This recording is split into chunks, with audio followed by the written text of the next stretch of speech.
DS News 24/7 চাই থকাৰ বাবে ধন্যবাদ। প্ৰাইম টাইমৰ সৈতে ষ্টুডিঅ'ত মই বৰ্ণালী ৰাজমাখী কেইবাটাও গুৰুত্বপূৰ্ণ খবৰ আছে। প্ৰথমটো খবৰ আগবঢ়াইছো। অসম সাহিত্য তথা সংবাদ জগতৰ বাবে এক দুখ খবৰ। মাত্ৰ ৪৮ বছৰ বয়সতে এই সংসাৰৰ পৰা বিদায় মাগিলে ৰাজ্যৰ জ্যেষ্ঠ সাংবাদিক বুলন কুমাৰ শইকীয়াই। দীৰ্ঘদিনে যকৃতৰ জটিল ৰোগত আক্ৰান্ত হৈ আছিল শইকীয়া আৰু আজি পুৱা নাহৰকটীয়াৰ নিজ বাসগৃহত শেষ নিশ্বাস ত্যাগ কৰে সাংবাদিকগৰাকীয়ে। জ্যেষ্ঠ সাংবাদিকগৰাকীৰ মৃত্যুত শোকস্তব্ধ হৈ পৰিছে সংবাদ জগতখনৰ লগতে ডিব্ৰুগড়বাসী।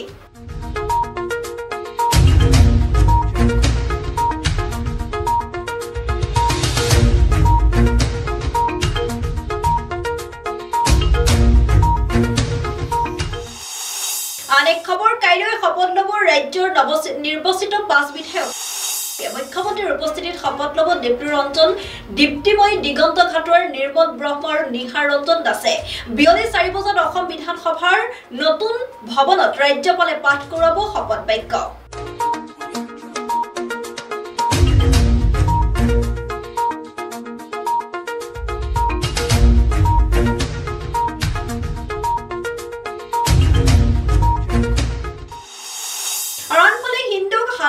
শ্লোগান আৰম্ভ বাংলাদেশত।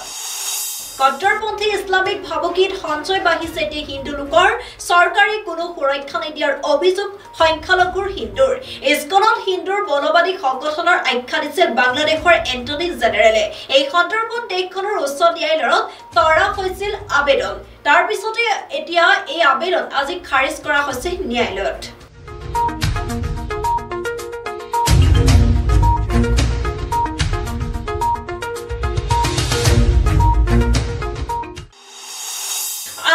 দেশৰ ১ ফেব্ৰুৱাৰীৰ পৰা ৫ ফেব্ৰুৱাৰীৰ ভিতৰত পঞ্চায়ত নিৰ্বাচন অনুষ্ঠিত হোৱাৰ সম্ভাৱনা। জানুৱাৰীৰ প্ৰথম সপ্তাহত ঘোষণা হ'ব পঞ্চায়ত নিৰ্বাচনৰ দিন। বেলট পেপাৰতেই হ'ব পঞ্চায়ত নিৰ্বাচনৰ ভোট গ্ৰহণ।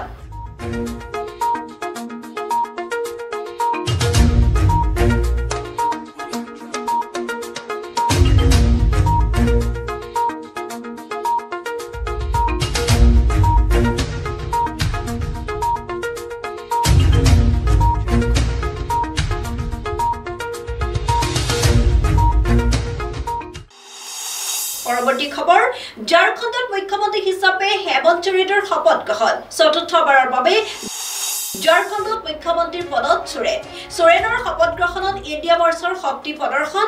JJM নেতা সোৰেনৰ শপত গ্ৰহণত ইণ্ডিয়া মৰ্চাৰ শীৰ্ষ নেতা।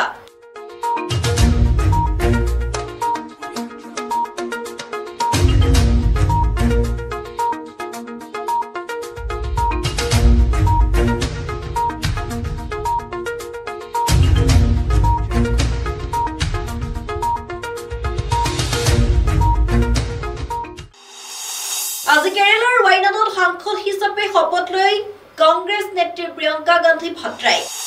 আজিৰ দিনটোত তেওঁৰ লগত উপস্থিত আছিল ভাতৃ ৰাহুল গান্ধী আৰু মাতৃ ছোনিয়া গান্ধী।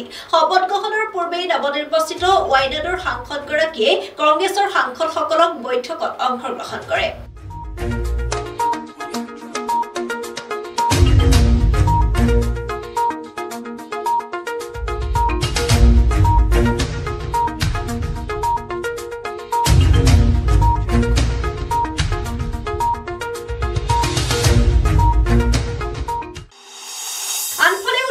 অঞ্চলৰ এটা দশকৰ ৭০ লাখৰ পৰা ১২৫ লাখলৈ বৃদ্ধি হ'ল পৰ্যটকৰ সংখ্যা। এই বৃদ্ধিৰ কাৰণ হৈছে উন্নত পৰিবহণ, উন্নীতকৃত পৰ্যটনৰ সুবিধা আৰু নতুন আকৰ্ষণকে ধৰি দ্ৰুত আন্তঃগাঁথনিগত উন্নয়ন। পৰ্যটক বৃদ্ধি হোৱাৰ বাবে বৃদ্ধি পাইছে স্থানীয় অৰ্থনীতি।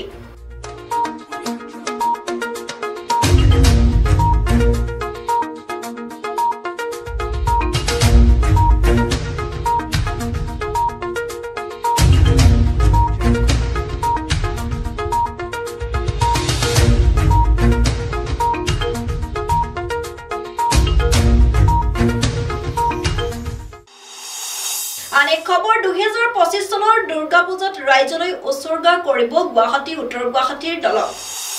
বৃহস্পতিবাৰে দলং পৰিদৰ্শন কালত মুখ্যমন্ত্ৰীৰ এই ঘোষণা। ট্ৰাক আৰু নৈশ বাছে টোল দি পাৰ হ'ব লাগিব দলং। প্ৰধানমন্ত্ৰী নৰেন্দ্ৰ মোদীয়ে কৰিব দলঙৰ উদ্ঘাটন।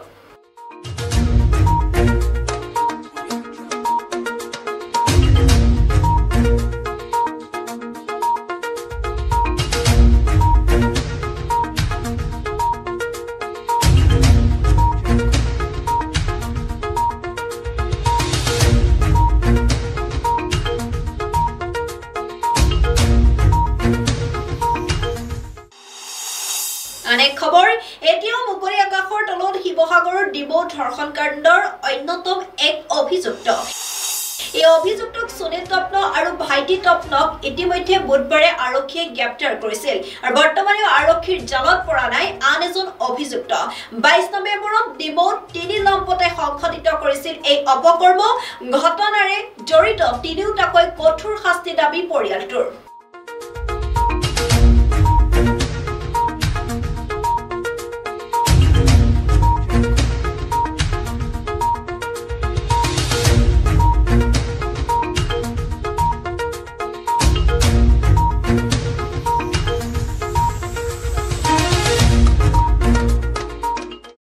মই এতে ক'ব বিচাৰিছো যে দুজনে ধৰা পৰিছে বাৰু কিন্তু আৰু যিজন আছে ড্ৰাইভাৰ তো ড্ৰাইভাৰটোতো মোৰ ছোৱালীজনী কোৱা মতে তেওঁ চিনিও নাপায় আৰু তেওঁ মুখত মাস্ক পিন্ধি আছিলে তো এতিয়ালৈকে সেই ড্ৰাইভাৰজনো ধৰা পৰা নাই তেওঁ গাড়ীখনো ধৰা পৰা নাই তো মই সেইটোৱে অনুৰোধ কৰিব বিচাৰিছো আৰু কৈছো যে যিমান সোনকালে পাৰে মানে যিজন মানে ল'ৰা এতিয়াও মানে পলাই ফুৰিছে তেওঁ যাতে অতি সোনকালে যেন তেওঁক ধৰা পেলাব পাৰে আৰু আমাক যাতে অতি সোনকালে ন্যায় বিচাৰটো যেন দিব পাৰে মই তাকেই আপোনালোকৰ আগতে অনুৰোধ কৰিছো আৰু যিজন এৰেষ্ট হ'ল তেওঁলোকৰ কি শাস্তি দিয়াটো বিচাৰিছে তেওঁবিলাকৰ মানে উমৰকে জেল হোৱাটো বিচাৰিছো মই কেলে আজি মোৰ পঢ়ি থকা ছোৱালীক তেওঁবিলাকৰ মানে লাইফটো একেবাৰে বৰবাদ কৰি পেলালে ন আপোনালোকে দেখিছে আমি যেন দুখীয়া পৰিয়ালৰ আমাৰ ঘৰৰ পৰিস্থিতিটো ভালকৈ আপোনালোকে দেখি আছে আৰু মোৰ ছোৱালীজনীক আমি বহুত কষ্টকৈ আমি পঢ়াইছিলোঁ 2 বছৰ বয়সৰ পৰা আমি ইংলিছ মিডিয়ামতে পঢ়াইছোঁ আমাৰ একো চাকৰি বাকৰি নাই যদিও মোৰ ছোৱালীজনীৰ ভৱিষ্যতটো ভাল হোৱাৰ কামনা কৰি আমি বহুত কষ্ট কৰি আমি তেওঁক আগবঢ়াব বিচাৰিছিলোঁ কিন্তু আজি সেইখিনি আমি কৰিব নোপোৱাৰ আগতেই আজি দুজন ব্যক্তিয়ে মোৰ ছোৱালীজনীৰ জীৱনটো একেবাৰে ধ্বংস কৰি পেলালে আৰু আজি মোৰ ছোৱালীজনীয়ে লাজতে ঘৰৰ পৰা ওলাব নোৱাৰা হৈ গৈছে আৰু বহুত মানুহে বহুত নিচিনা কথা মোৰ ছোৱালীজনীৰ বিষয়ে কোৱাত মোৰ ছোৱালীজনীও বহুত লজ্জিত আৰু তেওঁ নিজকে বহুত নিচিনা কথা ভাবি মনত বহুত দুখ কৰি আছে আৰু তেওঁ মনতে বহুত নিচিনা মানে তেওঁৰ প্ৰশ্নবিলাকো উঠিছে বাৰু মানে গাড়ীখনটো হোৱাইট কালাৰ আছিলে আৰু প্লেট নাম্বাৰটো মই নাই চোৱা গ্লাছৰ আগপানে কিবা ইগলৰ ষ্টিকাৰ এটা আছিলে আৰু ড্ৰাইভাৰজনকো মই নাই চোৱা মাস্ক মাৰি আছিলে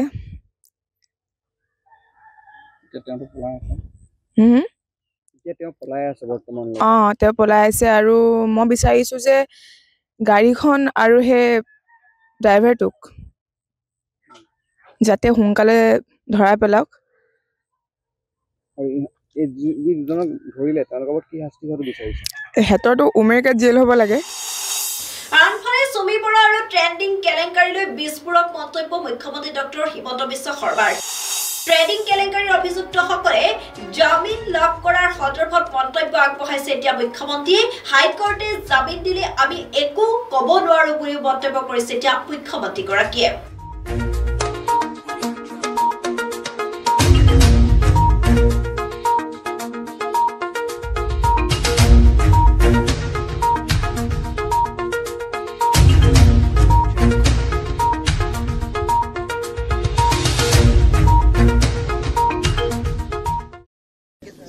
তেওঁলোকতো জেলৰ পৰা ওলোৱা নাই জামিন এইকাৰণে পালে CBI মতে 90 দিনত চাৰ্জশ্বিট দিব লাগে গুৱাহাটী হাইকোৰ্টে ক'লে 60 দিনত দিব লাগে গতিকে এতিয়া CBI সুপ্ৰিম কোৰ্টলৈকে যাব যেটো 90 দিন আমি সময় পাব লাগে গুৱাহাটী হাইকোৰ্টে ক'লে 60 দিনহে গতিকে এটা টেকনিক্যাল কাৰণত এটো বেইল হ'ল কিন্তু তেওঁলোক কোনো ওলাব নোৱাৰে 3-4টা আৰু কেছ আছে আৰু CID অহা কালি পৰখি বহুতখিনি কেছ আমি CBIক দিছো বহুত কেছ আমাৰ লগত আছে আমাৰ লগত থকা কেছ কেটাত আমি উইদিন শৰ্ট টাইম আমি চাৰ্জশ্বিট দিব গৈ আছো আৰু CBI উচ্চতম ন্যায়ালয়ত গৈ আছে গুৱাহাটী হাইকোৰ্টৰ জাজমেন্টক চ্যালেঞ্জ কৰি পেলাই ডিব্ৰুগড়ৰ কেছত পাই তেখেত নাছিল নেকি সেইকাৰণে মানে ইয়াত যিটো চাৰ্জশ্বিট হ'ব ডিব্ৰুগড়ৰ কেছ আৰু হাইকোৰ্টে জামিন দিলে আৰু হাইকোৰ্টৰ লগতো আমি একো কৰিব নোৱাৰো তেওঁলোকতো জেলৰ পৰা ওলোৱা নাই জামিন এইকাৰণে পালে CBI মতে 90 দিনত চাৰ্জশ্বিট দিব লাগে গুৱাহাটী হাইকোৰ্টে ক'লে 60 দিনত দিব লাগে গতিকে এতিয়া CBI সুপ্ৰিম কোৰ্টলৈকে যাব যেটো 90 দিন আমি সময় পাব লাগে গুৱাহাটী হাইকোৰ্টে ক'লে 60 দিনহে গতিকে এটা টেকনিক্যাল কাৰণত এটো বেইল হ'ল কিন্তু তেওঁলোক কোনো ওলাব নোৱাৰে 3-4টা আৰু কেছ আছে আৰু CIDয়ে অহা কালি পৰহি বহুতখিনি কেছ আমি CBIক দিছোঁ, বহুত কেছ আমাৰ লগত আছে। আমাৰ লগত থকা কেছ কেইটাত আমি উইদিন শ্বৰ্ট টাইম আমি চাৰ্জশ্বিট দিব গৈ আছোঁ আৰু CBI উচ্চতম ন্যায়ালয়ত গৈ আছে গুৱাহাটী হাইকোৰ্টৰ জাজমেণ্টক চেলেঞ্জ কৰি পেলাই। ডিব্ৰুগড়ৰ কেছত হপাই তেখেত নাছিল নেকি মই সেইকাৰণে মানে ইয়াত যিটো চাৰ্জশ্বিট হ'ব ডিব্ৰুগড়ৰ কেছ কেইটা আৰু হাইকোৰ্টে জামিন দিলে আৰু হাইকোৰ্টৰ লগততো আমি একো কৰিব নোৱাৰোঁ। তেওঁলোকতো জেলৰ পৰা ওলোৱা নাই, জামিন এইকাৰণে পালে CBIৰ মতে 90 দিনত চাৰ্জশ্বিট দিব লাগে, গুৱাহাটী হাইকোৰ্টে ক'লে 60 দিনত দিব লাগে। গতিকে এতিয়া CBI সুপ্ৰিম কোৰ্টলৈকে যাব, যেহেতু 90 দিন আমি সময় পাব লাগে, গুৱাহাটী হাইকোৰ্টে ক'লে 60 দিনহে। গতিকে এটা টেকনিকেল কাৰণত এইটো বেইল হ'ল, কিন্তু তেওঁলোক কোনো ওলাব নোৱাৰে। 3-4টা আৰু কেছ আছে আৰু CIDয়ে অহা কালি পৰহি বহুতখিনি কেছ আমি CBIক দিছোঁ, বহুত কেছ আমাৰ লগত আছে। আমাৰ লগত থকা কেছ কেইটাত আমি উইদিন শ্বৰ্ট টাইম আমি চাৰ্জশ্বিট দিব গৈ আছোঁ আৰু CBI উচ্চতম ন্যায়ালয়ত গৈ আছে গুৱাহাটী হাইকোৰ্টৰ জাজমেণ্টক চেলেঞ্জ কৰি পেলাই। ডিব্ৰুগড়ৰ কেছত হপাই তেখেত নাছিল নেকি মই সেইকাৰণে মানে ইয়াত যিটো চাৰ্জশ্বিট হ'ব ডিব্ৰুগড়ৰ কেছ কেইটা। আনফালে বিদ্যালয় মহাবিদ্যালয়ৰ 4ৰ্থ বৰ্গৰ চাকৰিৰ বিলুপ্তিৰ সম্পৰ্কত মুখ্যমন্ত্ৰী হিমন্ত বিশ্ব শৰ্মাৰ তাৎপৰ্যপূৰ্ণ মন্তব্য। লোকেল লৰাই চাকৰি নোপোৱাৰ বাবে এই নিয়ম কৰা হৈছে। স্থানীয় লোকে চাকৰি নাপালে কৰাৰ অভিযোগৰ ভিত্তিতে এই নিয়ম প্ৰৱৰ্তন কৰিবলৈ লোৱা হৈছে বুলি মন্তব্য কৰিছে হিমন্ত বিশ্ব শৰ্মাই।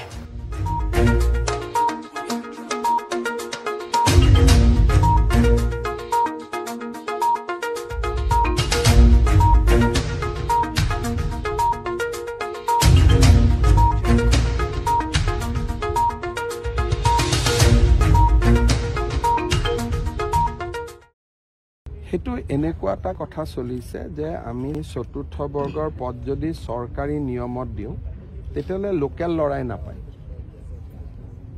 লোকেল লৰাই কিয় নাপায়? পৰীক্ষা দিব লাগে। গতিকে তাকে লৈ গাঁও চহৰবিলাকত স্থানীয় ল'ৰাবিলাকে আপত্তি কৰে। সেইকাৰণে আমি এটা ছিষ্টেম কৰিব খুজিছোঁ য'ত নেকি স্কুলখনৰ প্ৰিন্সিপালকে তাৰ এজন গ্ৰেড 4 এমপ্লয়ী ল'ব পাৰে স্থানীয় জেগাৰ।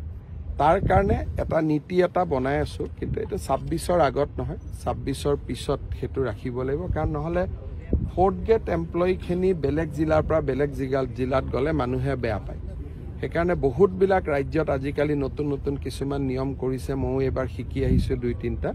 কিন্তু বিধানসভা নিৰ্বাচনৰ আগত যিহেতু আমাৰ এডভাৰটাইজ হৈয়ে গ'ল, নিযুক্তিয়ে হ'ব গোটেই পোষ্টখিনি, সেইকাৰণে এতিয়া নহয়, বিধানসভা ইলেকশ্যনৰ পিছত কলেজৰ গ্ৰেড 4 পোষ্ট, হস্পিটেলৰ গ্ৰেড 4 পোষ্ট, স্কুলৰ গ্ৰেড 4 পোষ্ট, এইখিনি যাতে সেই মৌজাটোৰ ল'ৰাই বা সেই গাঁৱৰ ল'ৰাই পায়, তাৰ কাৰণে আমি নীতি এটা বনাই আছোঁ। অন্য এটা ভংগ কৰিছোঁ, ধুবুৰীত যোৱাকালি দেখা গ'ল যে আৰক্ষী এগৰাকীয়ে আপোনাৰ সহায় বিচাৰিছে, কৈছে যে ওপৰৱালা বিষয়াৰ পৰা নিৰ্যাতনৰ বলি হৈছে, আৰক্ষীয়ে এতিয়া নিৰ্যাতনৰ বলি। তেনেকুৱা এইবিলাক অসমত 3-3.5 কোটি টকা মানুহ আছে, কাৰোবাৰ নহয় কাৰোবাৰ এটা সদায় কাহিনী থাকেই। গতিকে ওপৰৱালাৰ নিৰ্যাতনটো চাওক, ওপৰৱালাটো তাত 6 মাহৰ মূৰে মূৰে বদলি যায়। ধুবুৰীত মোৰ দিনতে 4জন SP হ'ল। গতিকে এজনৰতো নিৰ্যাতনৰ বলি হ'ল বাৰু মই মানিলোঁ, বাকী 3জনৰ কিয় হ'ব? সেইকাৰণে প্ৰত্যেকটো কথা আজিকালি ফেচবুক ছ'চিয়েল মিডিয়া থাকে, বিভিন্নজনে বিভিন্ন কথা কয়, কিন্তু তাৰ তদন্ত কৰিব লাগিব, মই চাব দিছোঁ। দেশত আৰম্ভ হ'ল বাল্য বিবাহ মুক্ত ভাৰত অভিযান। 7খন ৰাজ্যক দিয়া হৈছে বিশেষ গুৰুত্ব। ভাৰতীয় নাৰী আৰু শিশু উন্নয়ন মন্ত্ৰী অন্নপূৰ্ণা দেৱীয়ে বাল্য বিবাহ মুক্ত ভাৰত অভিযান শীৰ্ষক এক ৰাষ্ট্ৰীয় সজাগতা কাৰ্যসূচী আৰম্ভ কৰাৰ কথা ঘোষণা কৰিছে। বাল্য বিবাহ মুক্ত ভাৰত সজাগতা অভিযানৰ আওতাত বিশেষভাৱে লক্ষ্য কৰা হ'ব পশ্চিমবংগ, বিহাৰ, ঝাৰখণ্ড, ৰাজস্থান, ত্ৰিপুৰা, অসম আৰু অন্ধ্ৰপ্ৰদেশ।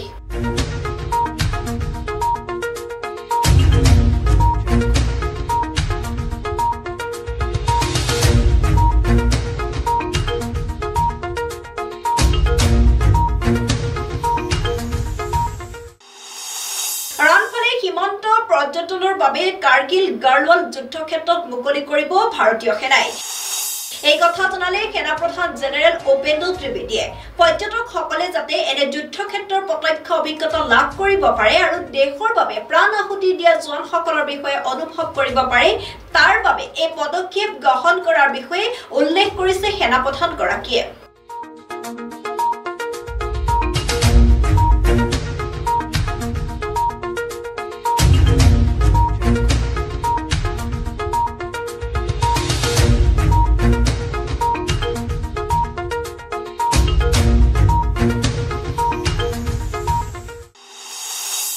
अनेक खबर केंद्रই বন্ধ কৰিছে 6.6 লাখ সিম কাৰ্ড বন্ধ কৰিছে 1.32 লাখ IMEI নম্বৰ দেশত কৰ্মবৰ্ধিত সাইবাৰ অপৰাধৰ প্ৰতিৰোধৰ বাবে পদক্ষেপ গ্ৰহণ কৰা হৈছে ৰাজ্যসভাত গৃহ বিভাগৰ ৰাজ্যিক মন্ত্ৰী ওয়ান্দি সঞ্জয় কুমাৰে সদৰি কৰিছে এই তথ্য বহিৰাষ্ট্ৰত সন্দেহজনক মোবাইল ফোন বন্ধ কৰাৰ বাবে লৈছে এই পদক্ষেপ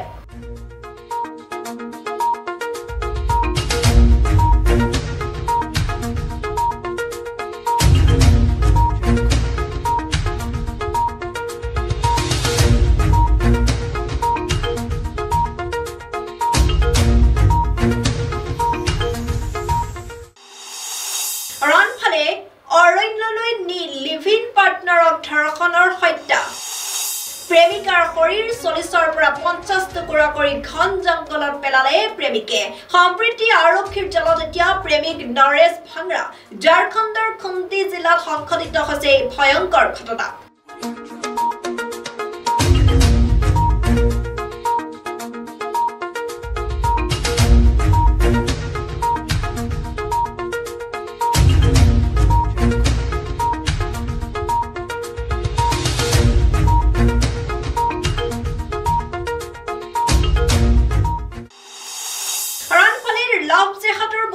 মাজুলীৰ এগৰাকী যুৱতী হিন্দু পৰিচয় দি পপি হাজৰিকাক বিয়া কৰাইছিল বৰপেটা ৰোডৰ পিটন ডেকাই বুধবাৰে বৰপেটা ৰোডৰ পথৰ কাষত উদ্ধাৰ হৈছিল পপি হাজৰিকাৰ মৃতদেহ ধৃত পলাতক পিটন ডেকাৰ প্ৰকৃত নাম হৈছে সাদিদুল ইছলাম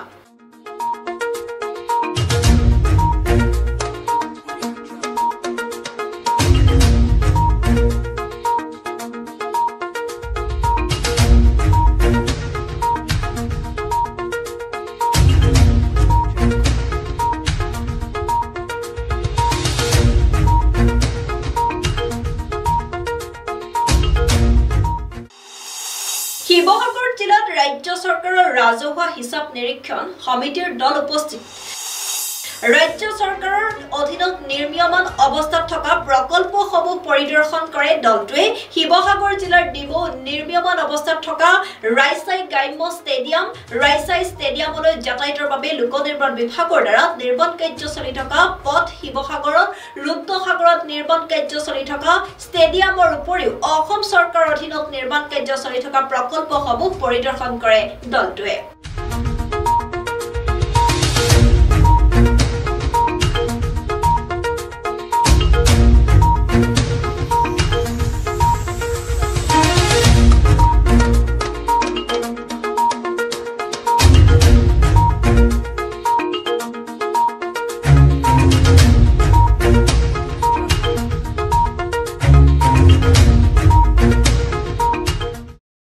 আমি আজি ৰাতিপুৱাৰ পৰাই আমি শিৱসাগৰ জিলাত আমি প্ৰৱেশ কৰিছোঁ আমাৰ পাব্লিক একাউণ্টছ কমিটিৰ প্ৰায় 8 গৰাকী বিধায়ক আমাৰ অফিচাৰক লৈ আমি 15 দিনীয়া দল এটা আমি তদাৰক কৰি আছোঁ আমি সব আঁচনি এতিয়ালৈকে চাই শেষ কৰিব পৰা নাই আমি চাই আছোঁ গতিকে আমি সন্ধিয়ালৈকে চাম চোৱাৰ পিছত আমাৰ জিলা পৰ্যায়ৰ সকলো মুৰব্বী বিষয়াসকলক লৈ আমি ৰিভিউ কৰিম আৰু সেই ৰিভিউতহে আমাৰ কথাবিলাক ওলাই পৰিব আমি যিখিনি পাই আছোঁ সেইমতে প্লেন এণ্ড স্কিমত মিলে নে নাই খৰচবিলাক ভালকৈ কৰিছে নে নাই কিবা বিসংগতি আছে নেকি সবত আমি সেইখিনি উলিয়াব পাৰিম আৰু যদি ক'ৰবাত কিবা বিসংগতি হয় তাৰ প্ৰতিকাৰৰ কাৰণে আমি ব্যৱস্থা ল'ম অৱগত হৈছোঁ আৰু অৱগত হৈ আমি ইয়াত উপস্থিত হৈছোঁহে আমাৰ টেষ্টিং আৰম্ভ হৈছে এতিয়া আমাৰ টেষ্টিং চলি আছে আমি গোটেইখিনি চাম চোৱাৰ পিছতহে আমি ক'ব পৰা যাব গতিকে আপোনালোকে নিশ্চিত থাকক আমাৰ যিটো প্লেন এষ্টিমেট আছে সেইমতে যদি কাম হোৱা নাই তেতিয়াহ'লে ইয়াৰ একশ্যন হ'ব মই আগতে কৈছোঁ যে আমি এইমাত্ৰ আহি পাইছোঁ। ইয়াত PWD বিল্ডিঙৰ এক্সিকিউটিভ ইঞ্জিনিয়াৰ বিষয়াসকল আছে। আমি তেওঁলোকৰ লগত কথা পাতিম, ইয়াৰ লেভেলটো কি আছে, তেওঁলোকে কিমান ইষ্টিমেটত ধৰিছে। গতিকে যিখিনি ইষ্টিমেটত লৈছে এইখিনি কৰাৰ পিছত যদি পানী উঠে সেইটোতো নহ'ব। গতিকে এই গোটেই কথাখিনি আমাৰ অলপ পিছত ওলাই পৰিব। পৰৱৰ্তী খবৰ, অষ্ট্ৰেলিয়াত উজলিল অসম সন্তান। অষ্ট্ৰেলিয়াত অসমীয়া অধ্যাপক ডক্টৰ উদয় শইকীয়ালৈ শ্ৰেষ্ঠ গৱেষক সন্মানীয় বঁটা প্ৰদান কৰা হৈছে। বৰ্তমান অষ্ট্ৰেলিয়াত অধ্যাপক হিচাপে কৰ্মৰত অসমীয়া বিশিষ্ট শিক্ষাবিদ ডক্টৰ উদয় শইকীয়া দক্ষিণ অষ্ট্ৰেলিয়াৰ ফিডাৰছ বিদ্যালয়ত 2024 বৰ্ষৰ শ্ৰেষ্ঠ গৱেষকৰ বঁটা লাভ কৰি নিজৰ গৃহ ৰাজ্য অসমলৈ কঢ়িয়াই আনিছে গৌৰৱ।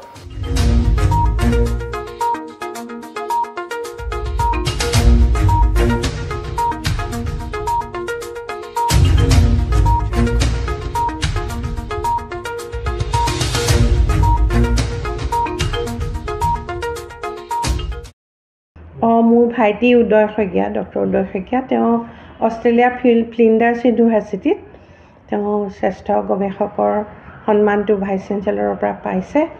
আৰু এইটো আমাৰ পৰিয়ালৰ লগতে মই ভাবিছোঁ আমাৰ অসমৰ কাৰণে এটা গৌৰৱৰ বিষয়। তেওঁ বাল্যভৱন স্কুলত পঢ়ি পাছৰখিনি IIPSত পঢ়ি তাৰপৰা লণ্ডন স্কুল অফ ইকনমিক্সত পঢ়ি যিমান পাৰি সিমান তেওঁ মানৱ সেৱাৰ লগতে শিক্ষাদান কৰি আছে। মই সেইখিনি ভালকৈ জানো আৰু আমি গৌৰৱো কৰোঁ। আৰু এতিয়া তেওঁ অসমৰ ল'ৰা ছোৱালীখিনিকো আৰু লগতে তেওঁ ভাৰতবৰ্ষৰ পৰা যোৱা ছাত্ৰ ছাত্ৰীখিনিকো উচ্চ শিক্ষাৰ ক্ষেত্ৰত সহায় কৰি আহিছে। আৰু গৱেষণাৰ ক্ষেত্ৰত নিজেও লাগি থাকে। বেলেগ বেলেগ দেশলৈ গৈ সৰু ডাঙৰ বহুত দেশ তেওঁ ভ্ৰমণ কৰিছে। জনসংখ্যাৰ ওপৰত এতিয়া হৈ থকা যিখিনি বৰ্তমান পৃথিৱীত জনসংখ্যাৰ যিখিনি চলি আছে, আহি থকা দিনত কি তাৰ প্ৰভাৱ পৰিব সেই সম্বন্ধেও তেওঁ গৱেষণা অব্যাহত ৰাখিছে। আৰু এইখিনি কষ্টৰ মূল্য আজি তেওঁলোকৰ ইউনিভাৰ্চিটিৰ ফালৰ পৰা পাইছে। আৰু তেওঁ পৃথিৱীৰ বহু প্ৰান্তত কাম কৰি আছে, জনসংখ্যাৰ ওপৰত কাম কৰি আছে, UNDPৰ লগত জড়িত, ইউনাইটেড নেশ্যনছৰ লগতো জড়িত। আমি সঁচাকৈ আজি গৌৰৱান্বিত অনুভৱ কৰিছোঁ। সুসংজ্ঞাকলৈকে বিভিন্ন ক্ষেত্ৰত বহুত আলোচনা হৈ থাকে, সেইখনৰ ভাষাৰ কিবা অন্তৰায় হয় নেকি? মানে বিশেষকৈ আমাৰ দেশত সূচকাংকৰ হয় সেইদৰে অসুবিধা হয় বুলি মই নাজানো। অৱশ্যে ইয়াৰ এক্সপাৰ্টসকলে বেছিকৈ গম পাব। মই জনাত তেওঁলোকে যথেষ্ট গৱেষণা কৰে আৰু গুৱাহাটী ইউনিভাৰ্চিটিৰ লগ লাগিও তেখেতে গৱেষণা কৰাই আছে। আৰু বহু সময়ত অসমৰ জনসংখ্যাৰ ওপৰতো তেওঁ এনালিচিছ দি থাকে, ভাৰতৰ দি থাকে, আৰু পৃথিৱীত ইয়াৰ প্ৰভাৱ কি পৰিব সেইখিনিও তেওঁ যথেষ্ট কষ্টৰে কৰি আছে। আৰু তাৰ ফলাফলতে হয়তো আৰু বহুত গৱেষক ছাত্ৰক তেওঁ গাইড কৰি আছে। আৰু তাৰ ফলাফলতে হয়তো আজি এইখিনি তেওঁ সন্মান পাবলৈ সক্ষম হৈছে। জনসংখ্যাৰ অৰ্থনীতি এটা মুদ্ৰাৰ ইপিলি ভিত্তি। আপুনি কি ক'ব, মানে এখন দেশৰ অৰ্থনীতি উন্নতি হ'বৰ কাৰণে এনেকুৱা গৱেষণাৰ প্ৰয়োজন আছে বহু ক্ষেত্ৰত, আপুনি কি ক'ব? জনসংখ্যা আৰু অৰ্থনীতিটো ওতঃপ্ৰোতভাৱে জড়িত। কাৰণ অকল কনজিউমাৰেই নহয়, প্ৰডিউচাৰো ভাল হ'ব লাগিব, প্ৰডিউচাৰসকলৰ উৎসাহ বাঢ়িব লাগিব। গতিকে জনসংখ্যাৰ এটা মাইল্ড অকণমান বৃদ্ধিয়ে হয়তো ইমান দিগদাৰ নকৰে, কিন্তু যিটো হাৰত কিছুমান দেশত বাঢ়ি আছে, পৃথিৱীত সকলো প্ৰান্ততে ইয়াৰ প্ৰভাৱ পৰিছেই। কিন্তু তথাপিও তেওঁলোকৰ গৱেষণাই ইয়াৰ কিছু ৰিজাল্ট উলিয়াই আছে। আৰু এই ৰিজাল্ট সম্বন্ধে তেওঁ মাজে মধ্যে কৈও থাকে, লিখিও থাকে, আৰু সেইখিনি আমি দেখি আছোঁ। আৰু তাৰ ফলাফল নিশ্চয় বহুত ভাল পৰিব। তেওঁ ইষ্টিমোৰ, পাপুৱা নিউ গিনি এনেকুৱা দেশতো কাম কৰিছে। অলপ আমি যিবিলাকক অৰ্থনৈতিকভাৱে আগবঢ়া দেশ বুলি ভাবোঁ সেইবিলাকতো কাম কৰিছে। কৰি তেওঁ তুলনামূলক অধ্যয়ন বহুত কৰি আছে। আৰু তাৰে ফলাফল আজি তেওঁ সেইখন সন্মান পাইছে, সেই বুলিয়ে মই অনুভৱ কৰি আছোঁ। টিফুত চাহ বাগিচাত বিধায়কৰ বিৰুদ্ধে প্ৰতিবাদ। খেলপথাৰত মহাপ্ৰভু জগন্নাথ সামূহিক আৰু দক্ষতা বিকাশ কেন্দ্ৰৰ বিধায়ক প্ৰদীপ হাজৰিকাই কাম আৰম্ভ নকৰাক লৈ প্ৰতিবাদমুখৰ হৈ পৰিছে পৰিৱেশ চাহ বাগিচাৰ ৰাইজে কোনো কাৰণতে জগন্নাথ ভৱন আমেৰিকা লাইনত নিৰ্মাণ কৰিবলৈ নিদিয়াৰ হুংকাৰ প্ৰদান কৰিছে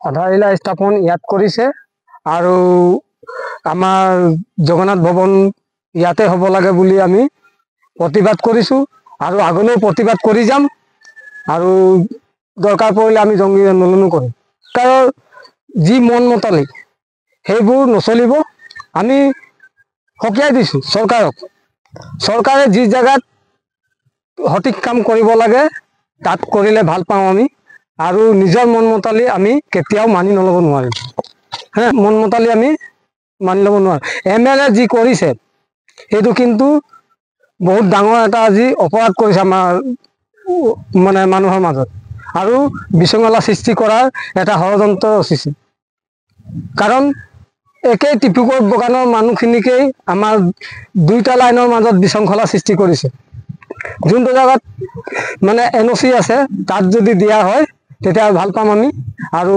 যাতে তেনেকৈ বিশৃংখলা সৃষ্টি নকৰে আমাৰ MLA মই সকীয়ানি দিছোঁ চাহ বাগিচাৰ মানে এই আমাৰ কালী মন্দিৰ গ্ৰাউণ্ডৰ এই সমীপত ইয়াত মানে হেৰি আধাৰিলা স্থাপন কৰিছে আৰু NOC-টো ইয়াত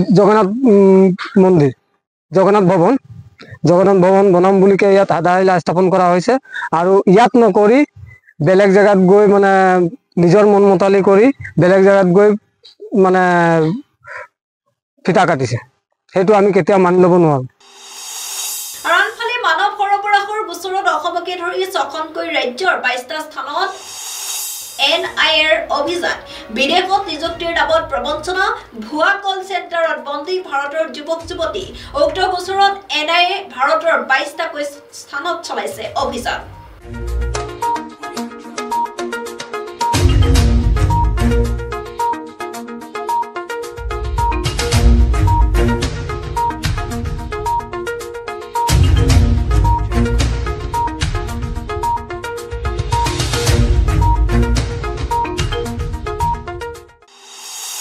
পৰৱৰ্তী খবৰ চোকা অস্ত্ৰ দেখুৱাই লুটিলে 1,22,000 টকাৰ নগদ ধন নগৰ ৰূপহীহাটৰ বাটামাৰীত দুৰ্বৃত্তই চোকা অস্ত্ৰ দেখুৱাই লুটিলে 1,22,000 নগদ ধন বাটামাৰী CSPত সোমাই দুইজনীয়া চোকা অস্ত্ৰধাৰী দুৰ্বৃত্তই লুটি দিয়ে ধনখিনি